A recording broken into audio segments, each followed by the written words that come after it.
నమస్కారం దుర్గాకుమార్ గారు. నమస్కారం సుధార్ గారు, మన వీక్షకులు కూడా నమస్కారం. తాజాగా వైసీపీ పార్టీ ఆఫీసుల కోసం ప్రతి జిల్లాలో కూడా స్థలం కేటాయించారు. అత్యంత ఖరీదైన స్థలాలను వైసీపీ పార్టీ ఆఫీస్ కోసం వాళ్ళు అధికారంలో ఉన్నారు కాబట్టి 33 ఏళ్ల లీజు పేరుతో అతి చౌక ధరకు కేటాయించుకుంటున్నారని చెప్పి తీవ్ర స్థాయిలో విమర్శలు వస్తున్నాయి. సో గతంలో ఎప్పుడైనా ఇలాగ కేటాయింపులు జరిగిందో ఒక పార్టీకి ఎక్కడ పడితే అక్కడ? అట్లా గతంలో ఉండేది కాదండి. ఏదన్నా నిజంగా ఏదన్నా అది మన అవసరం అనుకున్న ప్రదేశాల్లో, అది కూడా ఎక్కడన్నా కొంచెం ఊరికి దూరం అయినా లేకపోతే పెద్ద కమర్షియల్ ఏరియా కాని ప్రదేశాలు, ప్రభుత్వ లెక్కల ప్రకారం చూసినా తక్కువ రేటు ఉన్న ప్రాంతాల్లోనే భూములు కేటాయించేవాడు. పార్టీలు కూడా అక్కడే అడిగాయి. ఇదేమి కమర్షియల్ యాక్టివిటీ కాదు కదండి పార్టీ కార్యక్రమం అనేది. ఇప్పుడు ఏదన్నా షోరూములు పెట్టుకోవటానికంటే కార్ల షోరూము, మోటార్ సైకిల్ షోరూము, బట్టల షోరూము ఇలాంటి వాటికంటే బాగా కమర్షియల్ ఏరియాలో కావాలి. కానీ ఇప్పుడు వైఎస్ఆర్సీపీ వాళ్ళు చేసిన స్ట్రాటజీ ఏంటంటే, దీపం ఉండగానే ఇల్లు చక్కబెట్టుకోమంటారు చూసారా, ఆ పద్ధతి కనపడుతుంది. ఇక్కడ కేటాయించిన 44 ఎకరాలండి, 26 జిల్లాలు.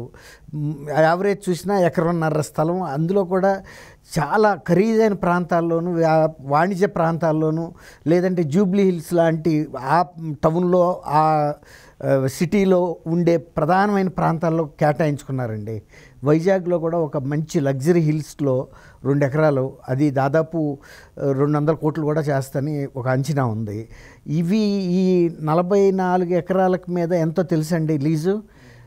నామమాత్రపు లీజు ఒక 14 లక్షలు ఇస్తుంది వైఎస్ఆర్సీపీ పార్టీ ప్రభుత్వానికి. ఇది 33 ఏళ్ల పాటు జరుగుతుందండి. ఈ 33 ఏళ్లలో రైతు ఎవరో రాజు ఎవరో. ఆనాటికి వాళ్ళు పక్కా భవనాలు కట్టేసుకుని అది మాది అని కూడా వెళ్ళినా కూడా ఏమంటానికి లేదు. అసలు ఇంకోటి ఏంటంటే, ఇప్పుడు కేటాయించుకోవటం కూడా ఇది న్యాయ స్క్రూటినీ ముందు ఆగదండి.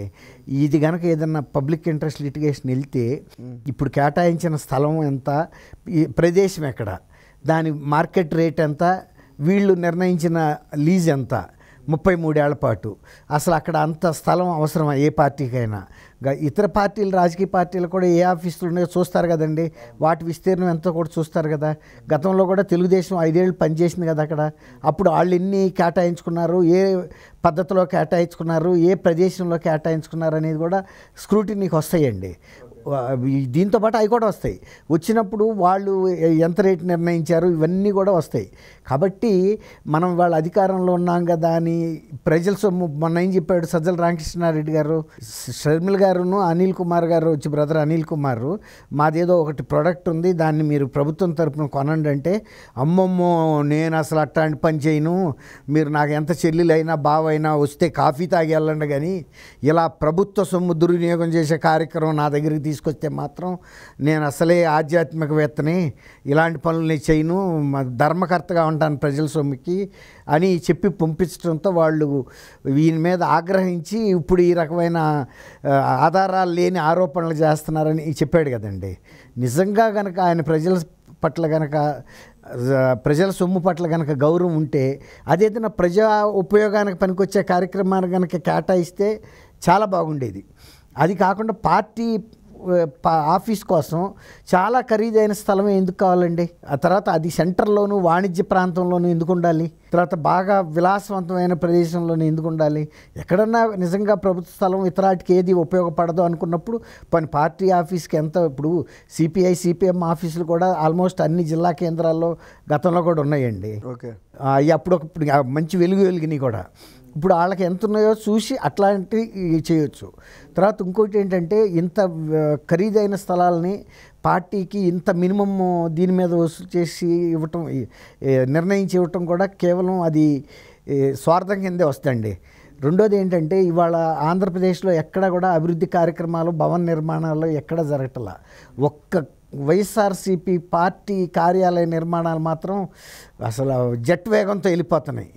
ఎందుకంటే ఇక నోటిఫికేషన్ వస్తుంది, రేపు వచ్చే ప్రభుత్వం ఏదొస్తుందో అప్పుడు కనుక మనం బిల్డింగ్ కట్టేసుకుని ఉండాం అనుకోండి, ఇక స్థలాన్ని గురించి కదిపే పరిస్థితి ఉండదు. ఒకవేళ కదిపితే కనుక రాజకీయ దీది పొలవచ్చు రంగు, మా పార్టీలు కాబట్టి మీరు చేస్తున్నారని. ఇప్పుడు అవన్నీ కూడా అంత విలువైన ప్రదేశాల్లో ఉన్నప్పుడు హైదరాబాద్లో ఏం చేస్తున్నారండి, ఏ ప్రభుత్వం వచ్చినా కూడా ఆ విలువైన స్థలాల్ని అంత విలువకే అమ్ముకుని వాటిని తీసుకొచ్చి ప్రభుత్వ ఖజానాలో జమ చేస్తున్నారు తప్ప పార్టీలకో ఇతరులకో ఇవ్వటం లేదు కదండి. అట్లా ఇప్పుడు కూడా ఇవాళ ఎన్నో లేఅవుట్ని డెవలప్ చేసి హెచ్ఎండిఏ మామూలుగా బయట రియల్ ఎస్టేట్ వాళ్ళు ఏ రేట్లకు అమ్ముతున్నారో ఆ రేట్లకు అమ్ముతున్నారు. అట్లాగే అట్లా ప్రభుత్వ సొమ్ముని జాగ్రత్తగా ఉపయోగించి ప్రజా అవసరాలకు మళ్ళించాలి. కానీ ప్రభుత్వ సొమ్ముని పార్టీ ఆఫీస్కి కేటాయించేసి ఇక మీరు సావండి, మేము బ్రహ్మాండంగా మా పార్టీ ఆఫీసులో కూర్చుంటాం అంటే ఎట్లా అవుద్దండి? అందులో ఎలక్షన్ల ముందు చిన్న విషయం ఇక్కడ ఒకటి చెప్పాలి. మన సుధాకర్ గారు ఇప్పుడు రాజశేఖర రెడ్డి గారు ముఖ్యమంత్రి కాబోయే ముందున్న ఇల్లు, అది కూడా ప్రభుత్వ స్థలం అని వివాదం ఉండిందండి.